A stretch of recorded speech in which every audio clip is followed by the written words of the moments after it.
Salam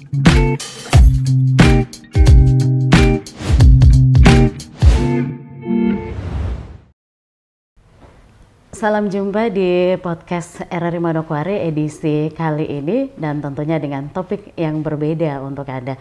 Kali ini kita di podcast RRI Manokwari dengan topik kita Papua Barat menuju eliminasi malaria 2030. Dan tentunya juga saya bersama dengan Ibu Dokter yang cantik ya, Ibu Dokter Nurmawati selaku Kepala Bidang Pencegahan dan Pengendalian Penyakit dari Dinas Kesehatan Provinsi Papua Barat ya. Salam sehat, Bu. Iya, salam sehat. Salam sehat. Eliminasi. Yang pastinya kita menuju program eliminasi 2030 nih memang harus prioritasnya harus sehat ya. Masyarakat kita harus sehat untuk menuju eliminasi malaria di 2030. Sedikit tentang eliminasi malaria. Apa sih yang dikatakan eliminasi malaria ini? Iya, baik. Terima kasih Bu Yoke yang luar biasa, cantik ya. Terima kasih. Iya. Jadi eliminasi malaria ini adalah suatu kondisi ya bahwa di mana sudah tidak ada lagi penularan setempat ya oleh penyakit malaria. Dan saat ini untuk kasus malaria sendiri ya ditargetkan seperti disampaikan tadi bahwa paling tidak 2030 ya WHO ya berharap bahwa Indonesia ini sudah bisa bebas malaria. Dengan demikian maka Provinsi Papua Barat ya juga mau tidak mau harus berupaya juga sehingga pada tahun 2030 juga tidak ketinggalan untuk bisa menyatakan bahwa kami juga sudah bebas malaria. Bebas malaria. Siap, ya. Nah tentunya ini Bu Dok ya, ini ada strategi-strategi yang menjadi upaya dari pemerintah kita untuk menuju eliminasi malaria di 2030. Strateginya seperti apa ya? Iya, jadi strategi-strategi ya saat ini kita berupaya pertama coba memperluas akses ya.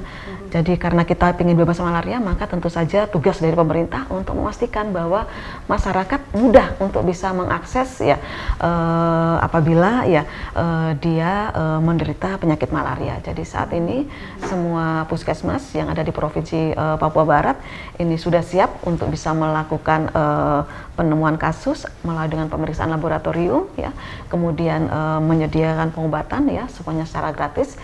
Dan tentu saja tidak cukup kalau vaskes pemerintah ya, maka vaskes swasta pun ya semua kami libatkan ya dalam upaya untuk percepatan penemuan dan percepatan tata laksana untuk kasus malaria. Kemudian juga kami pemberdayaan masyarakat ya, jadi kami berharap ini masyarakat ini berubah perilaku ya, berubah pandangan terhadap penyakit malaria ya. Kita harapkan masyarakat ini juga bisa memanfaatkan sarana pelayanan kesehatan yang disiapkan sehingga kalau sakit ya tolong ya yang dituju ada pelayanan kesehatan ya. Iya, yang ada iya, karena sudah sangat mudah hampir iya setiap distrik paling tidak satu bahkan ada yang lebih dari 1-2 pelayanan kesehatan yang disediakan oleh pemerintah ya. Kalaupun tidak sempat datang pagi, yang sore juga ada tentu saja untuk pelayanan. Tapi ya kalau sore karena bukan milik pemerintah ya maka tentu saja ketentuan pembiayaan dan lain-lain itu tentu dibebankan oleh masyarakat sendiri.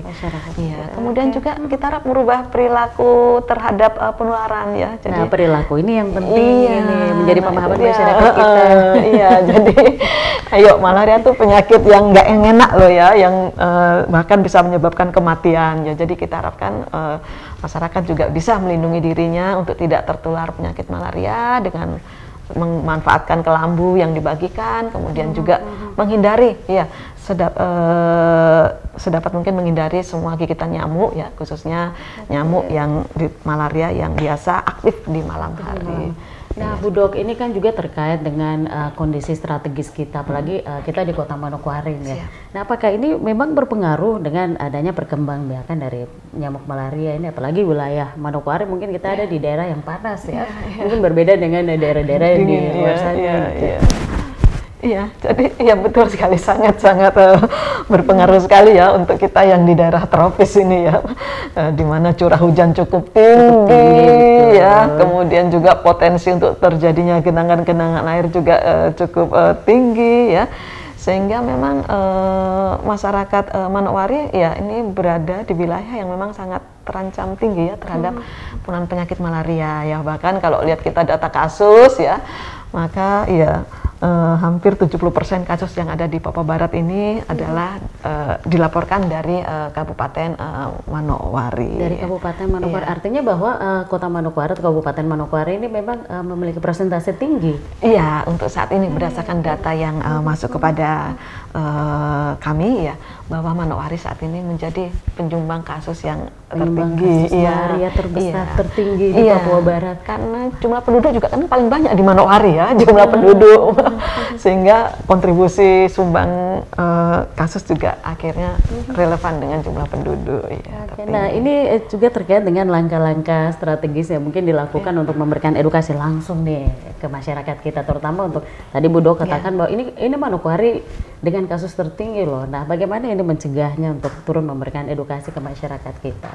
Iya, jadi untuk edukasi ini kami coba memanfaatkan ya semua media lah yang bisa dimanfaatkan atau bisa diakses oleh masyarakat ya. Jadi termasuk juga media sosial Bu, ya kami manfaatkan juga ya untuk memberi edukasi ya, baik dalam bentuk narasi maupun dalam bentuk yang mudah diterima seperti mungkin video atau cerita pendek ya, yang dan diperankan juga oleh mungkin tokoh atau orang yang mungkin juga cukup dikenal di masyarakat ya. Dan juga kami tahu bahwa saat ini juga orang lebih tertarik ya kalau suatu edukasi itu dibawakan tidak dengan serius ya, tapi mungkin dengan dengan bercanda, tapi ada sendiri, tapi pesannya sama. Tapi ada pesan ya, ada pesan besar di situ. Nah, itu semua kami coba manfaatkan ya. Dan ini media sosial, karena masyarakat sekarang kan nggak ada nih yang nggak pakai medsos ya. Semua menggunakan media sosial. Iya, silahkan nanti diketik malaria yang pasti nanti akan bisa muncul di situ untuk teman-teman bisa. Nah, ini salah satu langkah strategis yang edukasi yang diberikan ke masyarakat kita, terutama yang ada di Manokwari. Nah, tentunya juga kalau masyarakat ini kita di Manokwari dikatakan memiliki tingkat malaria yang cukup tinggi, tapi mungkin berbeda kondisinya dengan wilayah lain di Papua Barat. Mungkin ada yang di daerah ini sudah bebas malaria. Selain dari Manokwari sendiri, untuk wilayah Papua Barat, apakah wilayah-wilayah itu juga ada? Iya, alhamdulillah bebas malarianya. Alhamdulillah tahun 2024 ini kami berhasil mendorong Kabupaten Pegaf ya untuk bisa bebas malaria, dan alhamdulillah dari penilaian yang dilakukan oleh Kementerian Kesehatan mereka lolos tahun 2024 ini. Dan pada bulan April kemarin ya penghargaan langsung diberikan oleh Bapak Menteri Kesehatan ya kepada Pegaf karena berhasil daerahnya sudah mengeliminasi malaria. Wah, luar biasa daerah Pegaf ya. Ini salut untuk wilayah Papua Barat juga. Iya, jadi kami berharap Bu ya ke daerah lain juga semoga nanti bisa tertular gitu. Ya, bisa angka malarianya bisa turun. Bisa termotivasi dengan wilayah Pegaf ya. Karena Pegaf dia kabupaten baru, tapi ternyata dia secara program ternyata dia bisa lebih dahulu dinyatakan bebas malaria. Bebas malaria. Oke. Nah, Bu Dok, terkadang kan kalau kita turun ke masyarakat nih untuk memberikan edukasi, ayo kita cegah malaria, malaria menuju eliminasi malaria di 2030 nanti. Pasti ada tantangan-tantangan yang dihadapi nakes ketika turun langsung memberikan edukasi ke masyarakat. Seperti apa mungkin yang ditemui langsung Ibu Dokter dan tenaga nakes lainnya? Iya, tantangan cukup banyak Bu, sehingga itu tadi cukup banyak. Iya, sehingga sampai sekarang ini kami cukup harus tetap berjuang lebih keras lagi ya, karena hanya ditunggu 2030 ya, tinggal berapa tahun? 6 tahun, 5 tahun lah ya kami harus sudah.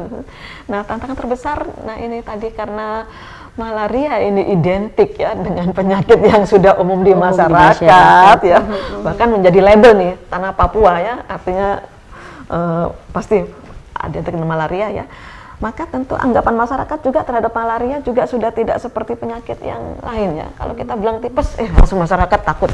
Kita bilang DBD, DBD langsung. Tapi kalau malaria, ya sudah. Cuma malaria. Masyarakat merasa itu penyakit yang biasa-biasa saja, padahal sebenarnya berbahaya. Iya, sehingga berdampak ya tidak hanya kepada pencegahan, tapi juga untuk tata laksana. Jadi rata-rata karena mungkin sudah terlalu sering menderita malaria, akhirnya kalau berobat mungkin sudah hafal dengan obat-obat yang diberikan ya, sehingga terkadang kalau sakit ya mereka tidak sesegera mungkin untuk mencari vaskes, tapi mungkin mereka akan memanfaatkan entah mungkin warung kah, entah mungkin apotik ya untuk bisa membeli obat-obat yang biasa mereka minum. Nah, tentu apakah ini diperbolehkan atau tidak? Iya. Masyarakat datang membeli obat tanpa memeriksa? Iya, jadi khusus obat anti malaria ya saat ini kami mencoba ya mengeluarkan regulasi dengan tentu saja didukung dengan Ikatan Apoteker Indonesia ya, bahwa khusus obat anti malaria ya ini hanya bisa diberikan yang pertama harus dengan resep dokter, dan selanjutnya resep dokter tersebut juga harus melampirkan hasil laboratorium ya. Jadi dengan demikian hanya mereka yang terdiagnosis positif lab saja yang bisa mendapatkan obat malaria ya. Namun selain obat malaria terkadang kan dokter ataupun tenaga kesehatan juga menambah, misalnya supaya panasnya cepat turun kasih ini paracetamol ya. Terus supaya nanti ngurangi mual, ngurangi muntah mungkin disertakan juga obat muntah. Nah, terkadang masyarakat pada saat ke toko obat atau ke warung ya, mungkin obat anti malaria dia nggak bisa dapatkan karena nggak ada resep, tapi dia akan membeli kayak paracetamolnya dia beli sendiri, Antalgin dia beli. Nah, dia sudah menganggap itu sudah obatnya. Tapi ini diperbolehkan atau sebenarnya tidak? Iya, kalau untuk obat-obat yang logonya masih biru atau hijau memang secara aturan diperbolehkan tanpa resep ya, itu diperbolehkan. Nah, ini tentu saja dampaknya apa ya? Dampaknya adalah ya selain mungkin akan membahayakan kepada orang yang di dalam tertular malaria ya, maka tentu juga ini akan membuat orang tersebut juga menjadi sumber penularan, Bu. Sumber penularan. Iya, jadi ini resiko yang tidak kita inginkan ya kalau tidak diobati sesuai standar. Oke. Ya, Bu Dok, mungkin Bu Dok punya tips-tips khusus yang bisa di-share untuk masyarakat kita ya, biar masyarakat kita juga bisa tahu pencegahan yang yang lebih awal dilakukan untuk mencegah penyakit malaria ini seperti apa? Iya, baik. Karena penyakit malaria adalah penyakit yang ditularkan oleh vektor nyamuk ya, maka pencegahan yang pertama adalah hindari gigitan nyamuk. Nah, nyamuk malaria ini karena aktifnya di malam hari ya, maka kami berharap Bapak Ibu sekalian yang sekiranya memiliki rumah mungkin yang ventilasinya tidak cukup untuk mencegah nyamuk masuk ke rumah, maka kami harapkan bisa tidur menggunakan kelambu ya. Usahakan menggunakan kelambu yang dibagi oleh pemerintah. Kelambu malaria. Kelambu malaria. Iya. Kelambu malaria. Iya, itu kelambu itu selain mencegah gigitan juga dia juga bisa membunuh nyamuk ya, karena di kelambunya ada sedikit insektisida yang mampu untuk mengendalikan populasi nyamuk ya. Selanjutnya kurangi aktivitas malam hari ya di luar rumah. Kalaupun terpaksa ya tolong ya gunakan mungkin baju yang lengan panjang yang bisa menutupi tubuh, dan juga mungkin memanfaatkan kayak repelen ya, atau seperti autan lah, atau mungkin ya untuk antisipasi digigit nyamuk di malam hari. Ataupun minyak serai atau apalah pokoknya yang aroma yang tidak disukai nyamuk ya, supaya terhindar dari gigitan nyamuk. Dan selanjutnya kalau sakit ya kami harap ayo kunjungi fasilitas pelayanan kesehatan yang saat ini sudah menyebar ya di wilayah Manokwari ya, Bu. Nah, oke, harapan Ibu sendiri untuk eliminasi 2030? Iya, ya kami berharap dukungan penuh ya dari semua yang ada di Provinsi Papua Barat, khususnya di Kabupaten Manokwari ya, baik sebagai anggota masyarakat maupun sebagai pekerja formal, informal ya, maupun yang duduk di instansi pemerintah ya. Kami berharap bisa berkolaborasi, bisa bersinergitas, bisa berintegrasi ya sesuai dengan kewenangan masing-masing ya, untuk bisa bersatu padu ya mengendalikan penyakit malaria atau kasus malaria ya sesuai dengan tupoksi masing-masing ya. Jadi kalau masyarakat kami harapkan bisa merubah perilaku ya, baik perilaku saat sakit ya maupun perilaku untuk pencegahan gigitan, dan selanjutnya kepada mitra, kepada instansi maupun stakeholder ya, kami juga mohon dukungannya baik dalam bentuk edukasi ya maupun dalam pengendalian vektor ya, seperti mungkin kita pengendalian lingkungan, mencegah genangan air ya, dan juga kita bisa modifikasi ya tempat-tempat perindukan nyamuk mungkin bisa dimanfaatkan ya menjadi bentuk-bentuk lain yang bisa bermanfaat ya baik untuk masyarakat maupun untuk dari segi ekonomi. Dari segi ekonomi, iya.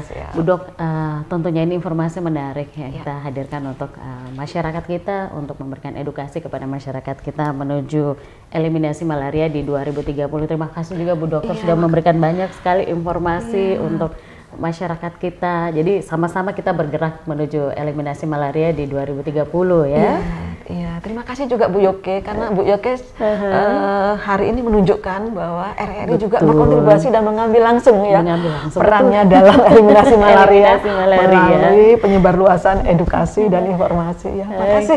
Baik, terima kasih Bu Dokter. Salam sukses juga untuk Bu Dokter dan semua nakes kita ini yang sudah berjuang untuk terus menekan angka malaria di Manokwari, dan juga terima kasih untuk edukasi-edukasi yang sudah disampaikan kepada masyarakat kita. Saya Ike Kubiari mengakhiri podcast kita kali ini, dan tentunya kita akan berjumpa di edisi lain yang dengan topik-topik kita yang berbeda. Terima kasih. Salam jumpa. Terima kasih.